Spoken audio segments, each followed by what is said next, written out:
जय श्री राम। मैं आयुष सिंह बेस्ट। आज मैं सबसे हाईलाइटेड मुद्दे के बारे में बात करने जा रही हूँ, वो है 100 रुपए का पेट्रोल। जी हाँ, लोगों का कहना है कि 100 रुपए का पेट्रोल देखा पहली बार। देश की जनता को बोलना चाहती हूँ कि बहुत कुछ आपने देखा पहली बार, लेकिन आप बताने में उसको संकोच करते हो। लेकिन अगर आप बताने में संकोच करते हो तो मैं बेड़ा उठाती हूँ इस चीज का और जनता को बताती हूँ कि क्या क्या देखा आपने पहली बार, और देखने की आदत भी डालो। मैं देश की जनता को बोलना चाहती हूँ जिनका कहना है कि पहली बार देखा 100 रुपए का पेट्रोल, तो जनता को बताना चाहती हूँ कि पहली बार आपने देखा होगा चाइना को पीछे भागते हुए।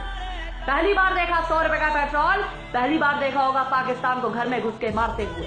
पहली बार देखा आपने 100 रुपए का पेट्रोल, पहली बार देखा होगा दुनिया को भारत से वैक्सीन मांगते हुए। पहली बार देखा आपने 100 रुपए का पेट्रोल, पहली बार देखा होगा आपने किसानों के खाते में सीधा 6000 रुपए जाते हुए।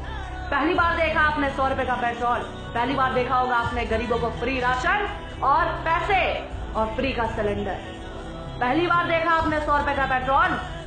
भाई साहब, पहली बार देखा होगा आपने भारत का डंका विदेश में बजते हुए।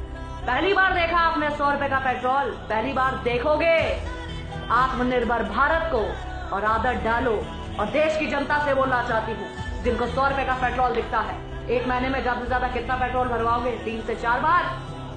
आपके अगर 10 से 20 रुपए भी, अगर महीने में 40 से 50 रुपए भी ज्यादा अगर नहीं खर्च करने का दम रखते हो, तो कैसे उम्मीद करते हो कि देश का जवान आपके लिए और देश के लिए सरहद में बैठकर गोली खाए और किसी का बेटा शहीद हो जाए? जब आपकी सोच इतनी है 50 रुपए को गार्ड मारने की, तो दूसरे के बच्चे की जिंदगी क्यों दांव पे लगवाते हो? 100 रुपए का पेट्रोल देखते हो। मैं देश की जनता से बोलना चाहती हूँ, अगर आप में तड़ नहीं है एक महीने में देश के लिए या देश की सुरक्षा के लिए 50 रुपए ज्यादा भरने के लिए, तो अपनी गाड़ियों में आग लगा दो। क्योंकि आपकी सोच पर यह है कभी भारत की स्थिति डामाडोल होगी, आप तो कहोगे भाई मुझे 100 रुपए का पेट्रोल नहीं चाहिए, मुझे तो 40-50 में चाहिए। अगर इतना बनता है तो ठीक है, वरना देश को बेच दो, लेकिन मेरा पेट्रोल कम में होना चाहिए। आपकी सोच ऐसी है तो भाई साहब अपनी सोच अपने पास रखो। 100 रुपए का पेट्रोल मंजूर है, लेकिन देश को बिकता देखना मंजूर नहीं है, और देश का स्वाभिमान उठता देखना मंजूर है और देखेंगे। और 100 रुपए का पेट्रोल पहली बार नहीं, इससे पहले भी देखा।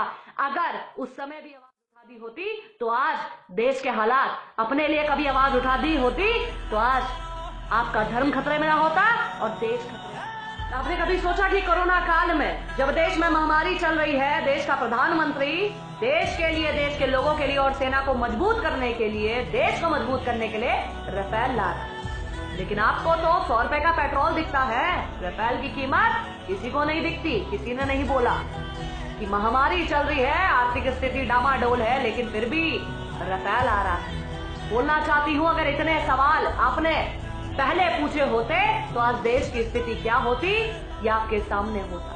लेकिन आपको तो 100 रुपए का पेट्रोल दिखता है। वो हैदराबाद को वैसे कहता है कि बाबरी कभी मरी नहीं, हम तो बाबरी लेके रहेंगे।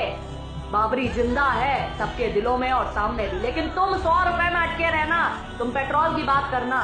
ये जो राम मंदिर भी कोरोना काल में मिला है, इसके ऊपर भी खतरा है, लेकिन तुम्हें क्या फर्क पड़ता? तुम्हें तो 100 रुपए का पेट्रोल के बारे में बात करोगे ना।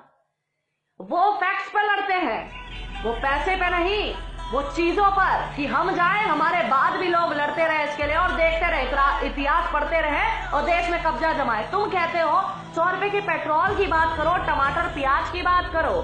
इतिहास रहे ना रहे, धर्म रहे ना रहे, देश रहे ना रहे, हमारे बाद कोई सीख पाए ना पाए, दूसरा कब्जा कर ले, हमें इससे मतलब नहीं। लेकिन देश में पहली बार 100 रुपए पेट्रोल को आसमान छूते पहली बार देखा। आत्मनिर्भर भारत भी पहली बार देखोगे और बहुत कुछ निश्चित रूप से पहली बार देखोगे। और जागो 100 करोड़ हिंदू, अरे जागो 100 करोड़ हिंदुओं, देश में हिंदू राष्ट्र भी पहली बार देखोगे। बोलिए जय श्री राम, जय हिंद, जय भारत।